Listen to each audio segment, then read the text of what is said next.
Hi, it's iYikKam time again. Today I'd like to clarify a few important concepts so you know clearly what I am trying to communicate. Okay? First is the body type and the force flow type or force line type. The body type and force line type is a two different type of paradigms. They play in a very different paradigm and different games. Okay? Now, for the body type, it is actually directly manipulate the body to do something. For example, the chain punch. Okay? Or when you do chi sao, you turn to different techniques, you're doing a different move, or you have to stay holding some structure, some different structure. That is the body type. Okay? The force line type is staying there, playing with the action and reaction force directly in terms of the trajectory or projectile, so forth. Okay?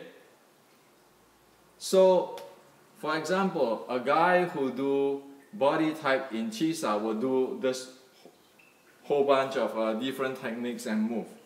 The guy who play with the force line type will stay in the middle, take the center line. Anybody move up is going to shoot with the force flow or to play with the action reaction force instead of going sideways, forward way, pushing a whole bunch of stuff. So if you see the chi sao in the body type, usually they push. Either they push with their muscle, their shoulder, their structure, they're playing with that. But in the force line type, you don't see that. They deal with the action and reaction force. Okay?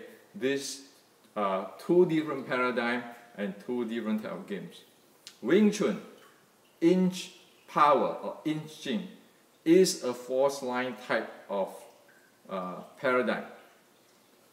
Inch power means you don't move your body more than an inch to deal with what is coming.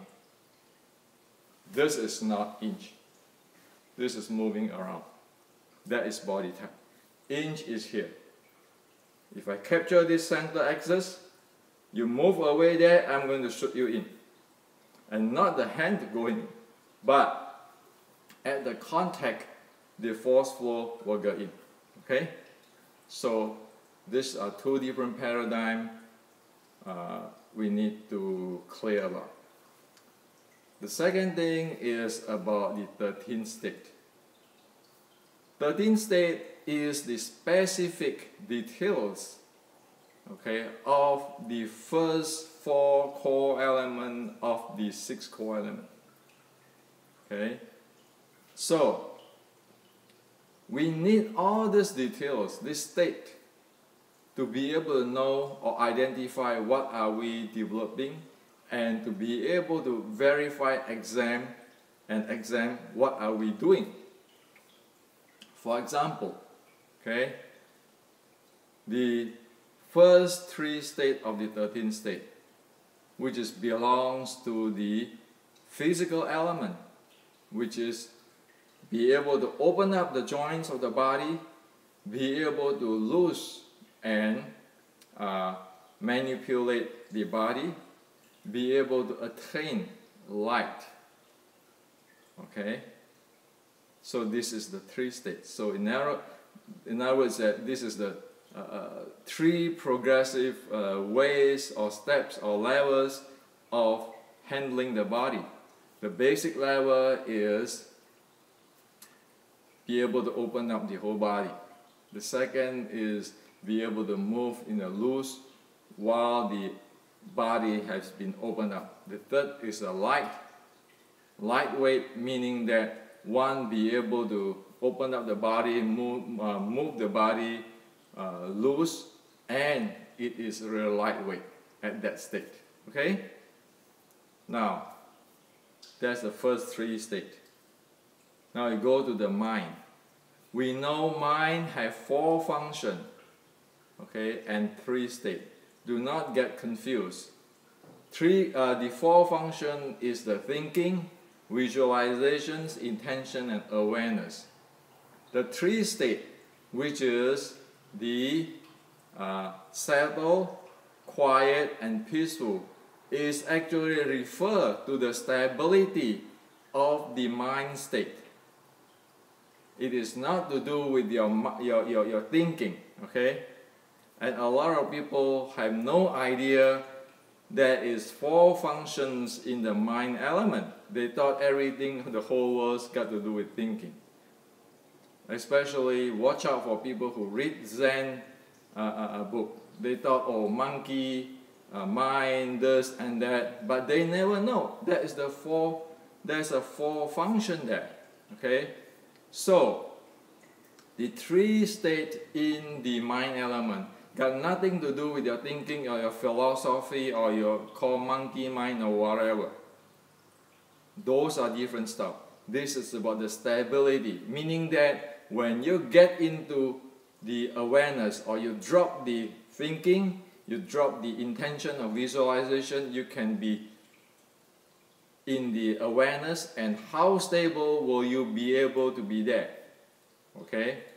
And also when you say, for example, using your mind to do intention, how stable you have, okay, or you be able to handle the thinking or the intentions or the visualizations. So I hope that this is really clear, okay? And do not put this settled, quiet, and peaceful, like, oh, my mind, my thinking settled at a beautiful philosophy or a Buddha status, and then my mind is quiet, only Buddha status, and then my mind so peaceful. Well, that's a fantasy. Sorry, that is nothing to do with this. This is about stability, okay? So I hope that this is clear. And then it is the fourth state in the breathing. Okay, the first is you notice the body, the breathing give up noise. If you get into that state, this is a very crude, very brute force state. And then it is panting, like people who do Xiu Ling Tao, try to force the heck out of the breathing to be long, to whole bunch of stuff. It's panting there, it is stuck.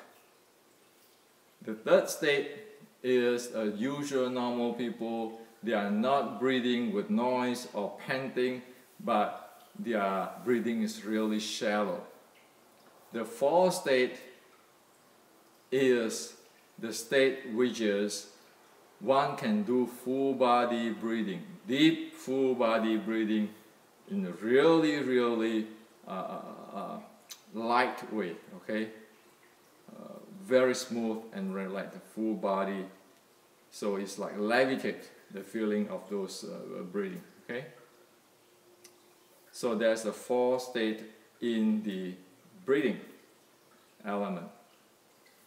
And then there is three state in the Qi element to make it the total of 13.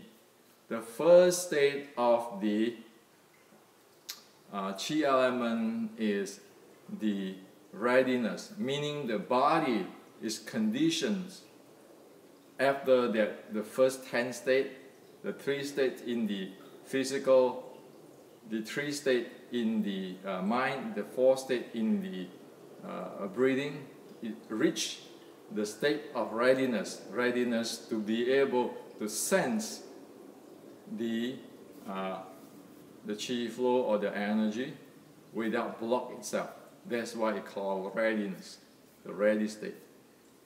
And then proceed from the ready state, it is the surface state, meaning one is so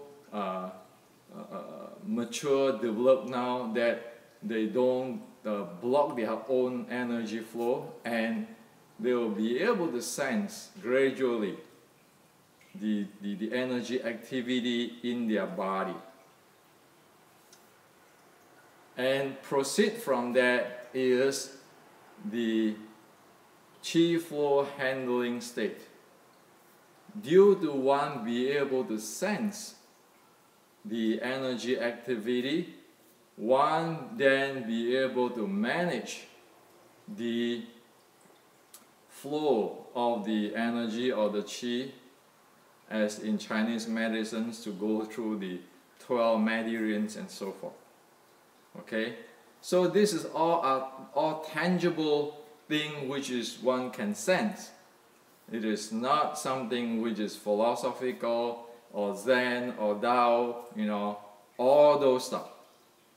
One has to be able be careful on this. Without knowing this, there's no way one develop anything. You cannot just count on philosophy or thinking or fantasy or your interpretation, my interpretation.